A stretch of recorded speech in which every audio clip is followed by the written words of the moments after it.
Hello guys and welcome back to Planet 40k Tyranids. So in today's video we're going to be doing my personal top 7 melee units from the Tyranids Codex. Now we recently did a top 7 from the shooty stuff, my top 7 shooty units from the Tyranids Codex. This time we're doing melee. Of course it is just my personal opinion, playstyle, my local meta, local opponents. So maybe your top 7 is slightly different. If it is, let me know down in the comments below. Right, let's get straight into it, and in at number 7 I have gone with one of the new ones, the Dealthleaper. Now the Dealthleaper with the Lictor Claws has precision, but we're not really talking about precision, we're just kind of talking about my personal best melee in terms of damage output and abilities and stuff. But you're getting 6 attacks, hitting on 2, strength 7, minus 2 AP and a flat 2 damage each time. He's always fighting first, he's infiltrating, he's got the lone operative and stealth, so it adds to his durability alongside his invuln save on top of that. Now there is a bit of an honourable mention already here for the Lictor. Has pretty much the same weapon, except the durability of the Lictor is slightly less than the Dealthleaper. So that's why the Lictor hasn't made my top 7. But yeah, the Dealthleaper is doing a bit of work. I mean, it's only 70 points, it's dirt cheap. If you're going up against Guardsmen, you're looking at about 4 to 5 dead Guardsmen, maybe 2 Space Marines, and a couple of damage on something that is tougher than our strength. So we are strength 7, so if we were talking toughness 8, 9, 10, that sort of thing, you're looking at a couple of damage. So not really much, that's not really the target for the Dealthleaper. But for 70 points for points wise, that's not bad. That's why that is my number 7. On to number 6, I have gone with the Genestealers. Now I quite like the Genestealers because I prefer the Vanguard Onslaught detachment at this moment. They're very good for that detachment, but as an overall index, or codex now, I keep saying index, Genestealers are okay. I recently did their video, in fact a review video, and I believe I gave them a 3-star rating. But of course they've got their claws and talons, which are hit on 2s, they're 4 attacks per model, and you're going to be getting, in fact, how many models? You're getting 85 points for 5, so as a minimum there you're getting 5 models, 20 attacks as a minimum if you get them all in, hit on 2, strength 4, minus 2 AP and 1 damage per model. You are re-rolling ones naturally with Vanguard Predator, has been changed. You're also re-rolling wound rolls of a 1 if the target is within an objective marker. So you've got the opportunity there. You've also got the opportunity of getting a Broodlord in to get dev wounds on top of that, which is nice. And you've even got further boost with the Vanguard Onslaught detachment, in fact, to be able to gain precision with one of the stratagems. All in all, the Genestealers are pretty good. They've got the Scout 8-inch move as well, so they're getting there much quicker. Again, Vanguard detachment, you can advance and charge. In terms of stats, you've got 11.1 Guardsmen, you've got 2.5 Marines, 3.7 in terms of something that is tougher than us. So, I mean, we're only strength 4, so that isn't the best example there, but really they're not looking to kill stuff like the monsters and the vehicles. They're looking for infantry rather, and they're doing a lot of work. 11 Guardsmen is decent for only 5 models as well. So that is my number 6 in this video. As for number 5, I've gone with one of the characters again, and I wasn't sure where to put this guy. He went from 3rd to 4th to 5th to 4th to 3rd, and I kept messing about with it, but in the end I've stuck with 5th. Old One Eye is the guy I'm talking about.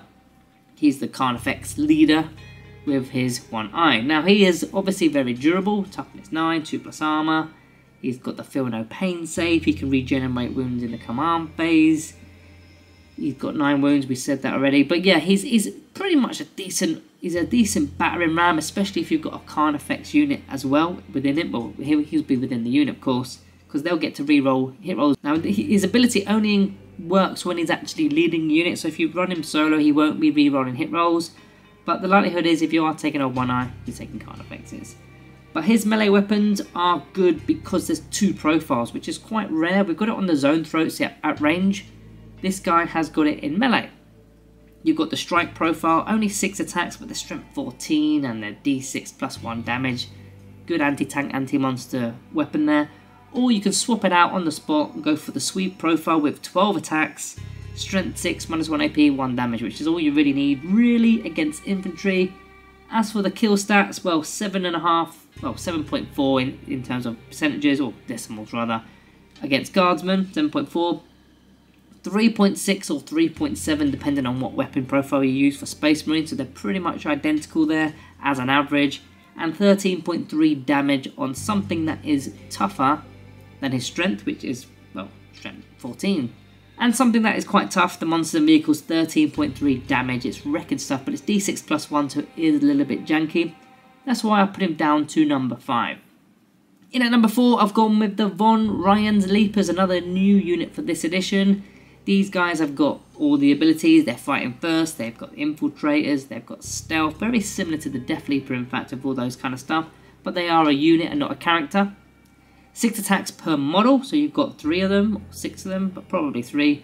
Hitting on 3s, they've got strength 5, minus 1 AP, 1 damage, so a really good anti-infantry model, well, an anti-infantry unit killer. They can do heroic intervention for 0 command points if you chose to do that, whatever.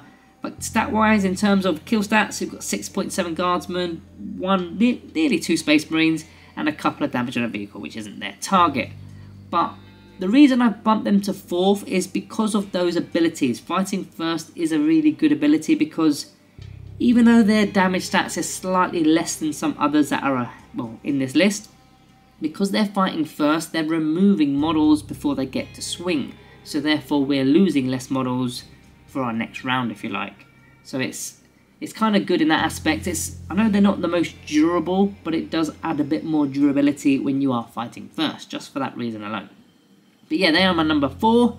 Moving into number 3, one of my personal favourites. I don't think everybody agrees with this one, but I like these guys. It's the Raveners. I think the Raveners are amazing. Their Death from Below ability is just so underrated, being able to tunnel in, tunnel out every single battle round. And they've got the Ravener Claws, which are twin linked with Ravener Claws and Talons. They're twin linked, so you're re-rolling all the win rolls. Brilliant. 7 attacks per model. So you're paying for 3 models for 75 points, 150 points for 6, but 7 attacks for every single one of these guys. Hitting on 3, strength 5, minus 1 AP, 1 damage, re-rolling all the win rolls. They're doing work, and they're doing it at cheap budget, really. You're killing around 10 to 11 guardsmen, pretty much 3 space marines, or 3.9 in terms of decimals for things that are slightly tougher. But yeah, I really like the Raveners. Yes, they're not fighting first. Yes, they're not infiltrating. They've got the deep strike ability. They can deep strike. The sheer amount of attacks, I think, puts them just ahead of the Von Ryan's Reapers. In fact, I'm looking at the stats now. They're doing more work against guardsmen. They're doing just about more work against marines. And they're doing more work against the tougher stuff for the same points. But they're not fighting first. So that's the drawback, and that's where you got to weigh it up. I think they're sort of on par, but I had to put something in order, right? Number 2, this one surprised me, I'm not going to lie. I never had these even in my top 5 until I had to, do the video and start studying each and every unit. It's the Tyranid Warriors with the melee, bio-melee weapons. So I didn't really think these were going to be here, but they are. And this is why. Let's give my evidence for, shall we say. To the weapons, you've got the the Tyranid Warrior Claws and Talons. 6 attacks per warrior. Hitting on 3, strength 5, minus 2 AP, 1 damage. So very similar to some of the, well, most of the weapons we spoke about in this list, except we got minus 2 AP, not minus 1. They're twin linked again, so you're getting to reroll all your win rolls.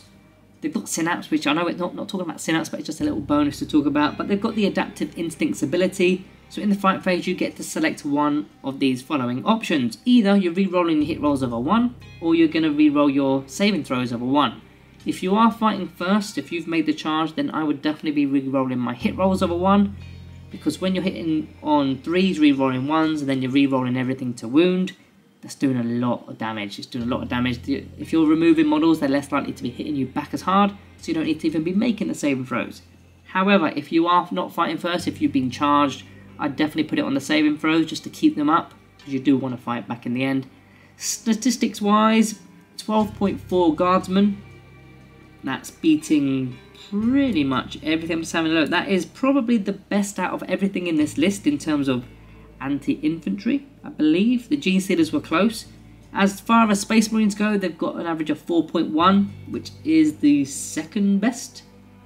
Then as far as things that are slightly tougher, let's say toughness 6, toughness 7, they're still doing on average 5.2 damage. Again, that's not the best. I mean, Old One Eye was better, and they're the number 1 pick, which we haven't revealed yet. That one is better, but these are third in that case. But they're kind of like a Swiss Army knife. They can do everything. They can hurt every kind of unit. And the fact that they're re-rolling so much, and Synapse and all that stuff, I think they're really good. So yeah, Tyranid Warriors and my number 2, which was a bit of a shock to me.